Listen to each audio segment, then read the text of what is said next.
Hi കൂട്ടുകാരെ, അപ്പോൾ നമ്മളിന്ന് ദോശ വത്തക്ക വിശേഷങ്ങളൊക്കെ ആയിട്ടാണ് വന്നിരിക്കുന്നത് കേട്ടോ. നോക്കൂ, നിങ്ങളുടെ വീട്ടിലൊക്കെ ഇങ്ങനെയാണോ? ഒരു ദോശ ഉണ്ടാക്കുക എന്ന് വെച്ചാൽ എന്തൊരു പാടാണെന്നറിയാം. ഇവിടെ 1 2 3 ദോശ, ABCD ദോശ ഇതൊക്കെ വേണം.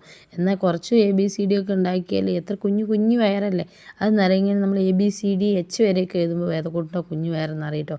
GH വരെയൊക്കെ എഴുതി വെച്ചാൽ ഈ മതിയൊക്കെ പറയും. അങ്ങനെ ഇതാണ് കേട്ടോ നമ്മുടെ ദോശ വിശേഷം. ഇനി നമ്മുടെ വത്തക്ക വിശേഷം. കണ്ടോ, നമ്മളൊരു വത്തക്ക മേടിച്ചുകൊണ്ട് അത് മുറിച്ച് നോക്കിയപ്പോൾ അത് എങ്ങനെ ഇരിക്കുന്നു. കണ്ടു നോക്കിയാൽ 3 നടു ഇങ്ങനെയൊക്കെ പിളർന്ന് ഇങ്ങനെ ചുണ്ട് കണ്ടു കഴിഞ്ഞാൽ ഒരു സിംഹത്തിൻ്റെ മുഖം പോലെയോ അങ്ങനെ എന്തൊക്കെയോ എനിക്ക് തോന്നിപ്പോയി.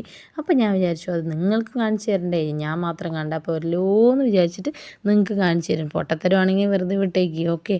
അപ്പോൾ എൻ്റെ ചാനൽ കാണാത്തവരും സപ്പോർട്ട് ചെയ്യാത്ത ആളുകളൊക്കെ ഉണ്ടെങ്കിൽ എന്തായാലും വന്ന് സപ്പോർട്ട് ചെയ്യുന്നു. കണ്ടോ, ഞാനിത് കണ്ടപ്പോൾ എന്താ രസമല്ലേ, എങ്ങനെ ഇതൊക്കെ ഒരു കൗതുകമല്ലേ അല്ലേ. അപ്പോൾ ഇതാണ് കേട്ടോ വത്തക്ക വിശേഷം. പിന്നെ നമ്മൾ വേദക്കുട്ടിക്ക് നമ്മൾ കുറച്ച് ബ്രേസ്ലെറ്റ് മാലയൊക്കെ ഉണ്ടാക്കാൻ വേണ്ടി അവളിങ്ങനെ തനിയെ മാല പൊട്ടിയതൊക്കെ വെച്ചുണ്ടാക്കും. അപ്പോൾ അവൾക്ക് വേണ്ടിയിട്ട് നമ്മളിതുപോലെ ഫ്ലിപ്കാർട്ടിൽ നിന്ന് മേടിച്ചാണ് കേട്ടോ.